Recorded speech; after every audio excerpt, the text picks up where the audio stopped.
Pemirsa, apa kabar Anda hari ini? Senang sekali. Saya Mesti Hanita hadir ke hadapan Anda dalam acara yang sangat spesial dan pertama di Indonesia, Embracing Taiwan. Acara ini sangat disukai dan diminati oleh banyak negara yang tergabung di ASEAN. Dan tentunya hari ini kami akan menyajikan acara dan juga konten-konten yang sangat menarik untuk Anda pemirsa Indonesia, agar Anda tahu mengapa orang-orang sangat menyukai Embracing Taiwan. Jadi, kita saksikan tayangan hari ini.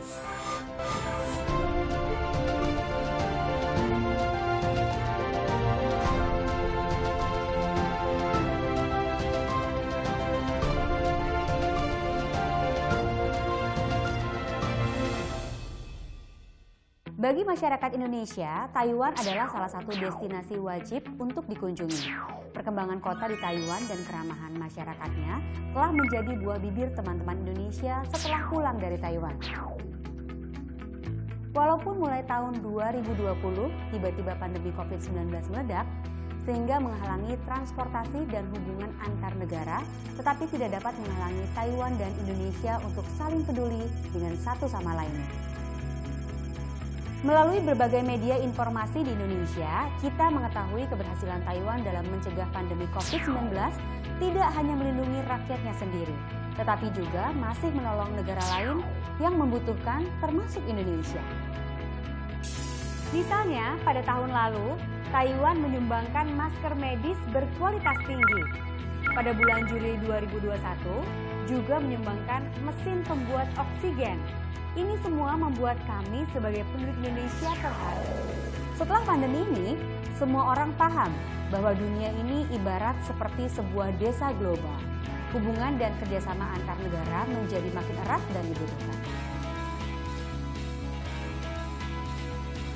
COVID-19 ini benar-benar mengubah kehidupan manusia dari segi sosial, ekonomi, dan juga perdagangan industri, karena semua terkena imbasnya.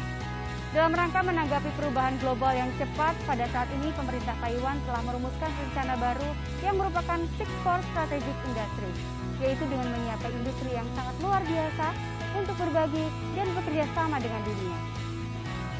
Six Core Strategic Industries merupakan rancangan kebijakan nasional yang paling diutamakan Taiwan saat ini. Taiwan bekerja sama dengan tujuan untuk mewujudkan keajaiban ekonomi bagi dunia. Ada 6 industri utama di Taiwan, yaitu industri terkait informasi dan digital, industri keamanan informasi, industri teknologi biologi dan medis, industri pertahanan dan keamanan, industri energi hijau dan terbarukan, serta industri padat karya dan pertahanan masyarakat dengan produk yang beragam. National Development Council Taiwan memainkan peranannya sebagai koordinator secara keseluruhan maupun koordinator antar kementerian. Menanggapi hal ini, Minister Kung juga mengemukakan mengenai rencana dan tujuan pemerintah Taiwan secara seksama. 六大核心产业是在5加2的产业的发展的基础之上，所选择出来，进一步的来做深化跟推动。那有2个主轴，一个就是技术上的下一世代的深化。 另外一个是已经既有的成果跟全世界来做分享。Pada tahun 2016, Taiwan memulai kebijakan baru ke arah selatan wilayahnya, yang mana Indonesia adalah mitra penting. Sesuai dengan rencana inovasi industri 5+2, pemerintah Taiwan memiliki kerjasama yang baik dengan Indonesia di bidang inovasi pertanian, mesin pintar, ekonomi berkelanjutan, dan lain sebagainya. Sekarang, berdasarkan kerjasama yang ada, pemerintah Taiwan masih ingin melakukan kerjasama inovasi-inovasi lainnya. Di antaranya, inovasi industri apa yang paling layak mendapatkan perhatian Indonesia?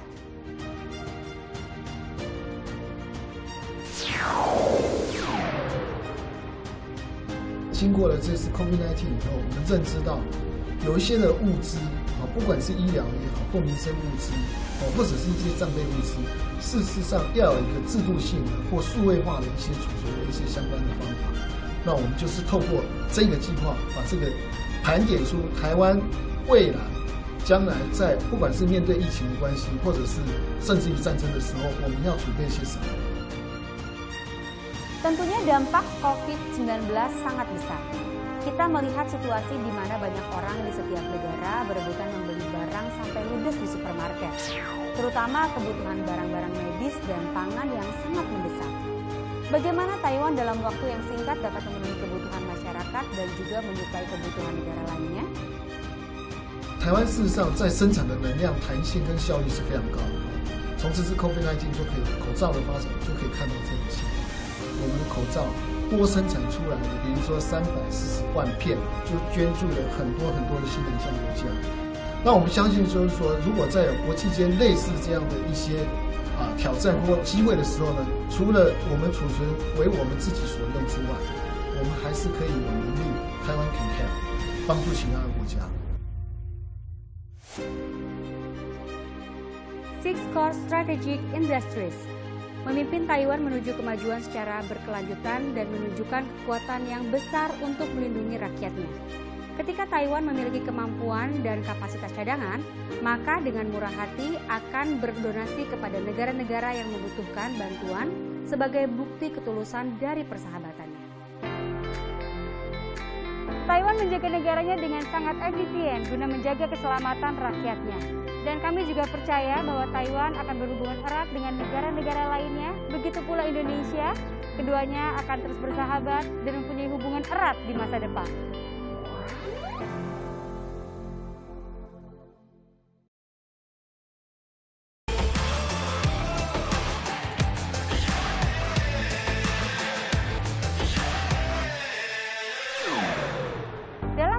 COVID-19 yang sedang berlangsung ini, keberhasilan Taiwan dalam pencegahan epidemi dapat dikaitkan dengan persiapan dan pembekalan diri sejak dini, serta tindakan blokade perbatasan yang maksimal, dan selain itu, penggunaan teknologi canggih yang merupakan kunci keberhasilan. Mengapa pencegahan epidemi Taiwan begitu berhasil? Dan selanjutnya kita akan mengeksplorasi satu persatu kekuatan apa sajakah yang dimiliki oleh Taiwan dan apa saja yang sudah diperbuat secara benar sehingga mereka mampu memerangi pandemi COVID-19 ini. Dan di saat yang sama, Taiwan juga dapat mengembalikan perekonomian masyarakatnya. Pandemi COVID-19 yang datang dengan tiba-tiba menyebabkan banyak negara tidak dapat memenuhi kebutuhan pokok dan medis masyarakatnya seperti masker, baju hazmat, dan lain sebagainya.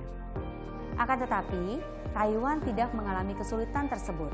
Tahukah kalian mengapa? Sekarang saya ingin mengajak teman-teman untuk memahami bagaimana tim nasional industri Taiwan bersama pemerintah bahu-membahu menghadapi pandemi ini. Sebelum pandemi COVID-19, kita mungkin tidak menyadari jika masker menjadi barang yang sangat penting. Termasuk saya. Sekarang dalam membawa acara ini, saya juga harus memakai masker. Karena masker medis terbukti secara klinis dapat menahan penyebaran virus penyakit. Namun, pada saat pandemi banyak negara yang tidak dapat memenuhi kebutuhan masker warganya. Menanggapi pandemi ini, perusahaan swasta di Taiwan di bawah panggilan pemerintah membentuk tim masker nasional. Bersatu sekuat tenaga untuk memproduksi masker demi melawan pandemi ini. Kerjasama antara pemerintah dan perusahaan swasta ini telah berhasil mencegah pandemi terjadi di Taiwan. Pada tahun 2020, setiap harinya tim masker nasional Taiwan dapat memproduksi 20 juta masker.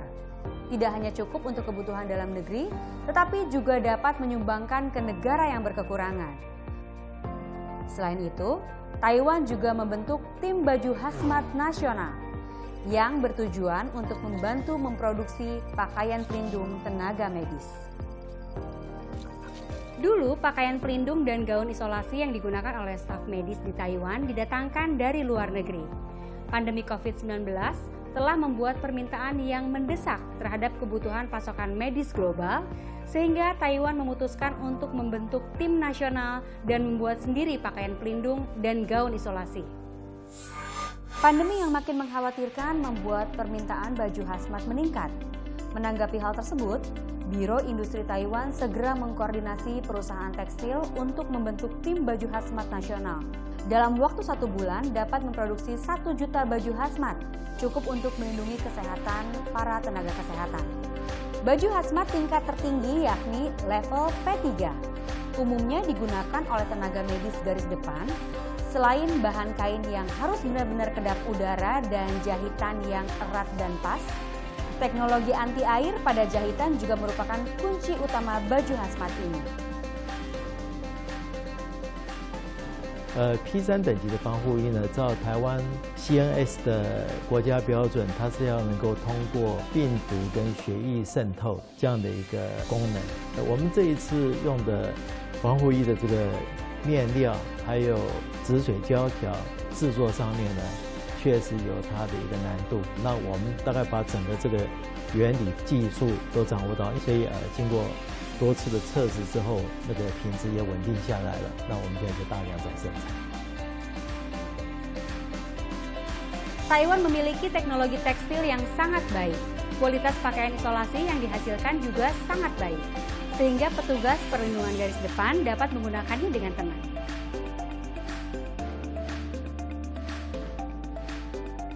我们是成衣加工业，亚洲几个国家像印尼、越南、柬埔寨在发展，跟这些国家呢算是规模蛮大的一个合作。当然，第一还是印尼，在印尼我们已经有计划一个厂一个厂的去设立，会朝这样的一个方向去发展。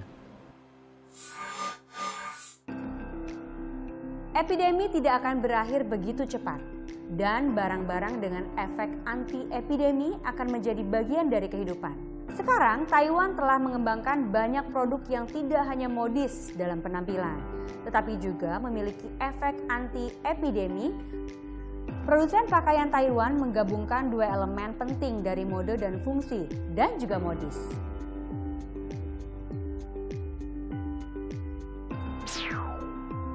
Taiwan memiliki banyak penelitian teknologi.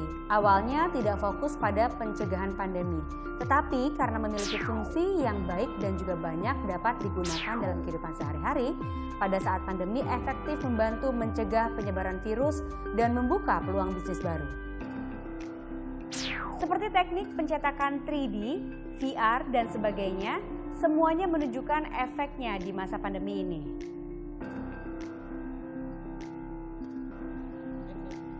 Apakah Anda tahu Taiwan menciptakan termometer terkecil di dunia?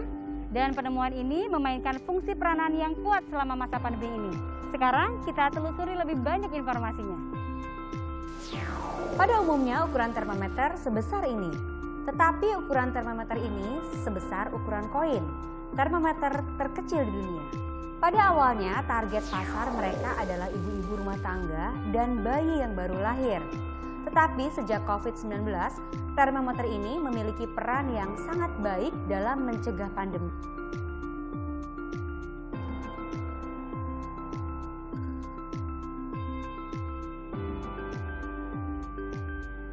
我们的体温计，因为第一它是医材，所以它准确度是 OK 的。第二，它贴在人体身上，它可以透过手机、透过云端做到所谓的远距侦测。那如果使用者都贴着一个护理人员，只要在护理站观看它的荧幕，就可以大概知道说它的温度的变化是怎么样。我们还可以达到1对多，然后在不同的房间里面10个甚至上百个的使用者，一旦有温度的状况发生，就可以透过电脑的警示通知护理人员。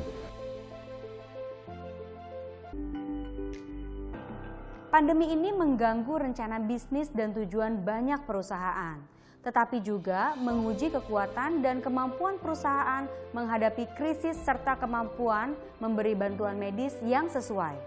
Sistem medis dan produk medis Taiwan yang berkualitas tinggi telah memainkan peranan yang kuat selama epidemi, khususnya dalam hal diagnosa dan pemantauan. Ketika ada warga yang positif COVID-19 atau melakukan karantina, staf medis seringkali harus mengamati dan mencatat kondisi pasien dari jarak dekat. Hal ini meningkatkan resiko penularan virus. 疫情一爆发起来的时候，就把我们的步骤有点打乱。疫情一爆发的时候，其实市面上最缺的2样东西就是口罩跟体温计。那时候也是因为这样子，我们想说，那既然体温计是可以帮助到疫情的控制或者是一些监测，那我们就希望把我们东西变成一个跟防疫相关的东西，去推广到医疗院，看看有没有办法共行一己之力。 Taiwan menggunakan teknologi untuk mencegah pandemi meledak. Dan produsen telah mengembangkan banyak produk dan layanan mencegah pandemi dan memberikan rasa aman dan meningkatkan efektivitas pengobatan bagi tenaga kesehatan garis depan. 其实，大家对于体温连续侦测这件事情，在防疫上面其实是一个有指标性的作用的。陆续导入之后，也大大的减低跟那个护理人员跟确诊病患所谓的近距离接触的机会。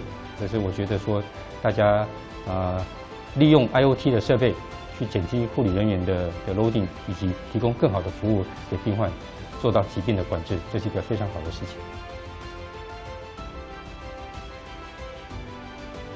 Mengubah prioritas produksi dari mencari keuntungan menjadi mencegah pandemi, inilah semangat kewirausahaan yang sangat mengharukan dan rasa tanggung jawab sosial dari perusahaan Taiwan. Ini juga yang mengingatkan saya bahwa selama pandemi banyak perusahaan Taiwan yang memainkan peran dalam membantu masyarakat internasional. Masyarakat Indonesia juga banyak mendapat bantuan dari perusahaan Taiwan.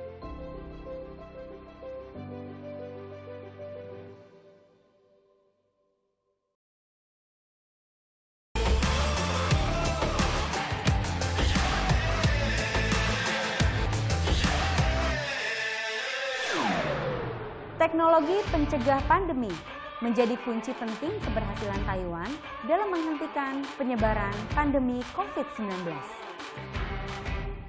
Ponsel adalah produk yang tidak terpisahkan dari orang-orang modern. Apakah Anda semua tahu tentang hal ini? Orang Indonesia sangat suka menggunakan ponsel. Banyak orang memiliki 2 atau bahkan lebih. Dan ketergantungan yang sangat tinggi. Dikombinasikan dengan aplikasi ponsel yang membuat kehadiran ponsel semakin diterima oleh masyarakat. Industri informasi Taiwan sangat berkembang dan aplikasi terkait ponsel juga sangat luas, termasuk kehidupan sehari-hari dan bahkan pencegahan epidemi di berbagai bidang. Sekarang, kita telusuri lebih banyak lagi mengenai informasi ini bersama. Sistem karantina saat memasuki wilayah negara melakukan pemindaian QR Code melalui handphone. Melakukan konsolidasi data-data kesehatan para wisatawan yang memasuki wilayah negara, hemat waktu, cepat, dan juga praktis. Sukses membantu pengaturan di area pemeriksaan perbatasan wilayah negara. Pengaruh pandemi membuat semua orang berusaha untuk menghindari kontak dekat satu sama lain.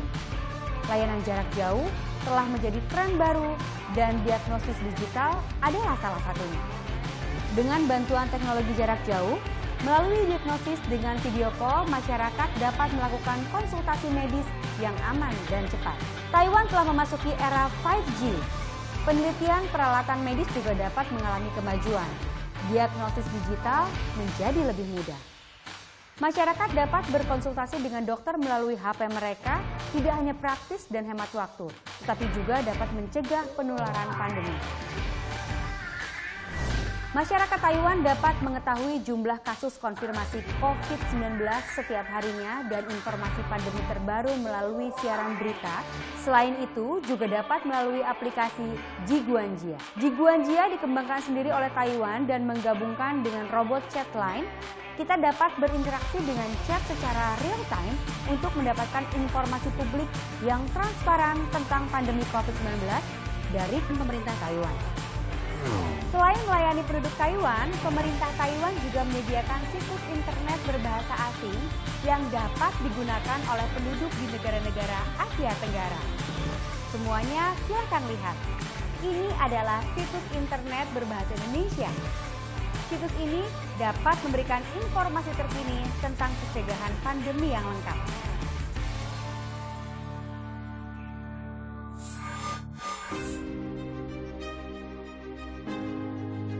Pemerintah Taiwan memanfaatkan teknologi dengan baik untuk mencegah pandemi dan menyediakan layanan digital yang akurat dan andal. Masyarakat yang disiplin dan patuh aturan pencegahan pandemi. Sekarang jumlah kasus konfirmasi harian sangat rendah. Kehidupan masyarakat dengan cepat kembali normal. Masyarakat tidak perlu khawatir pandemi meledak tiba-tiba. Tak heran, Taiwan menjadi tempat favorit bagi orang Indonesia.